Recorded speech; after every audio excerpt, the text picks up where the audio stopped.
Hello mga kapatid, isang mapagpalang araw po sa ating lahat. Pagbati po galing po dito sa Politika Artista PH mga kapatid. At ngayong araw po mga kapatid, ipinakilala na po ng Duterte, no?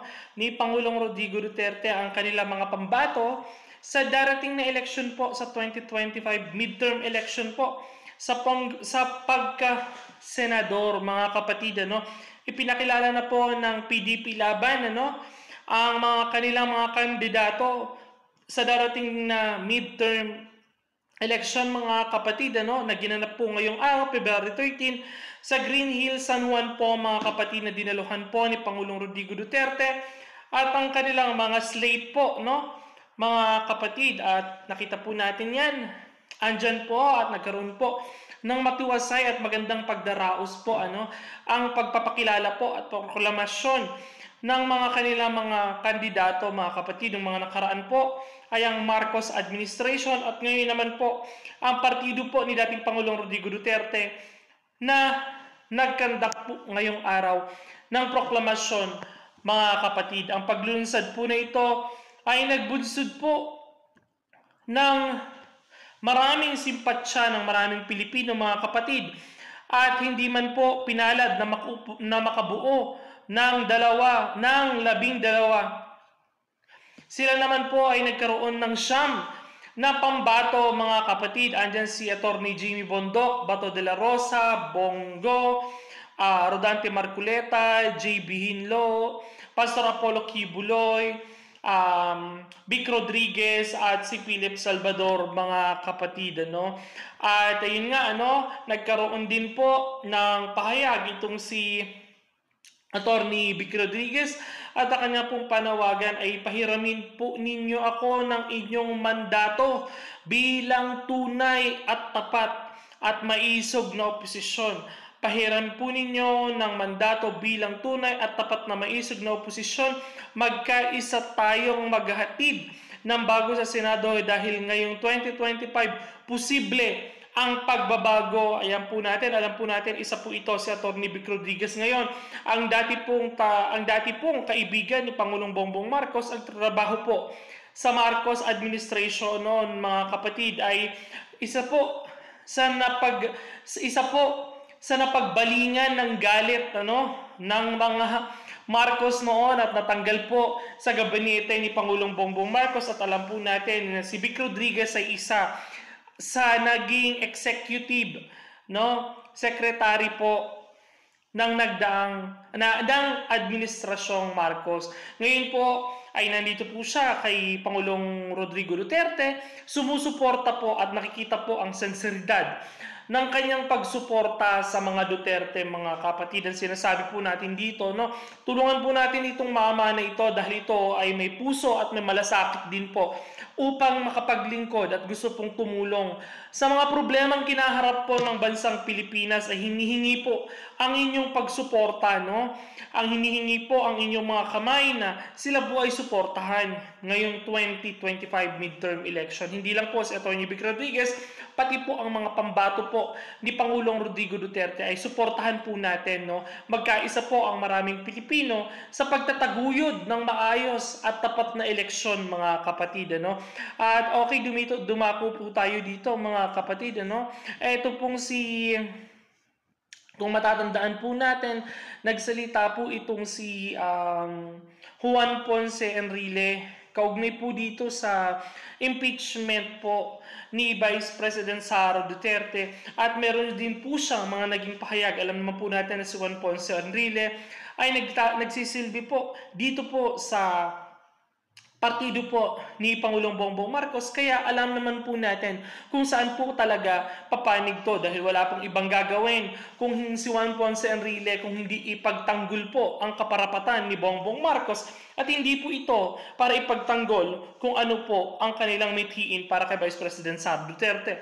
Ito pong pagtatanggol niya po kay Bongbong Marcos ay matibay po sa kanya mga binitawang salita sa kanya pong naging post ngayong araw. Basahin po natin. Juan Ponce Enrile in a press conference on November 2024, Sara Duterte said in Tagalog, "Pag pinatay ako, patayin mo si BBM, si Lisa Araneta at si Martin Romualdez. No joke, no joke. Ito po ay kaugnay sa mga naging pahayag po nung mga panahon ni Vice President Sara Duterte. Ito po ay ang sinasabi po nilang pagbabantad, isa daw po sa pwedeng maging mitya ng pagpapatalsiks po kay Vice President Sara Duterte sa kanyang pwesto bilang Vice Presidente ng Pilipinas. Ano pa man din po ang kanilang mga pananaw, ano?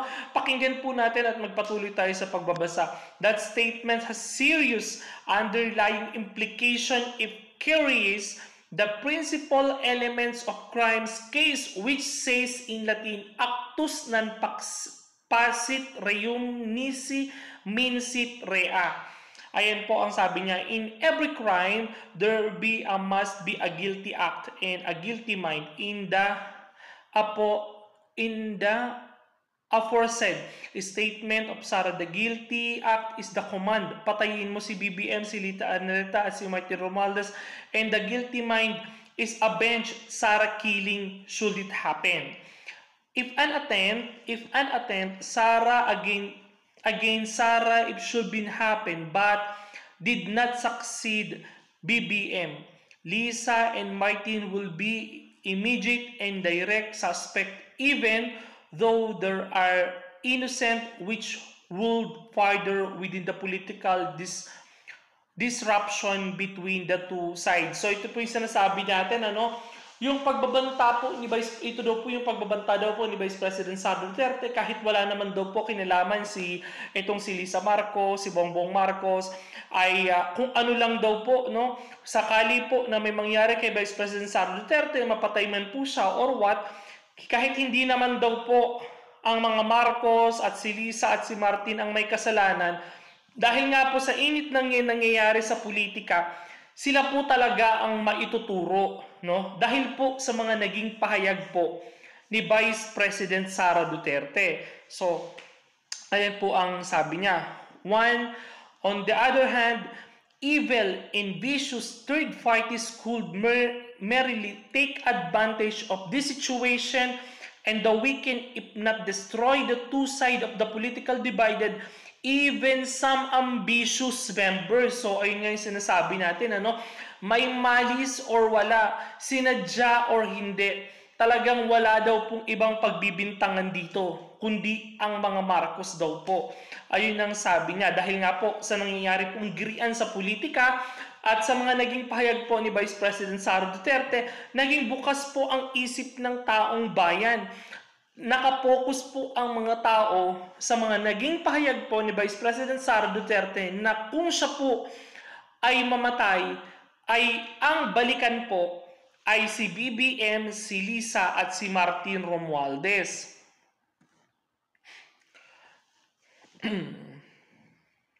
Ambitions of each political group could take advantage of this strength and promote their personal interest, whatever that is. So yun nga yung sinasabi natin dito, no? Yung mga kanila pong mga interest po sa politika, no? Ang bang interest po nila at pagbabahagi po ng kanilang mga sinseridad sa pagtakbo po sa kanilang mga pwesto ang nagtutulak po para maging evil daw po, no, sa kanilang mga posisyon. Although no criminal charge could be made at this time against Sara for his aforesaid statement, because its conditional care must be taken by both sides to prevent evil their parties to taken advantage of their personal benefits. Whatever this is a humble suggestion. Yan daw po ang naging pahayag niya, no? Yan po ang humble daw pong pagpapahayag ni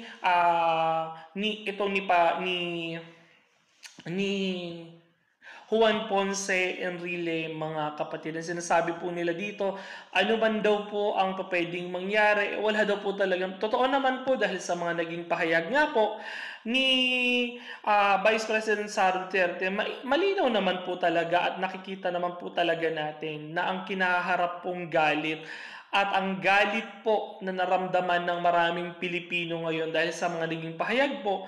Dahil alam po natin na kinuha po ang simpatyang ito, no? Simpatya po ito na kinuha ng maraming Pilipino dahil po sa mga umuugong nga po.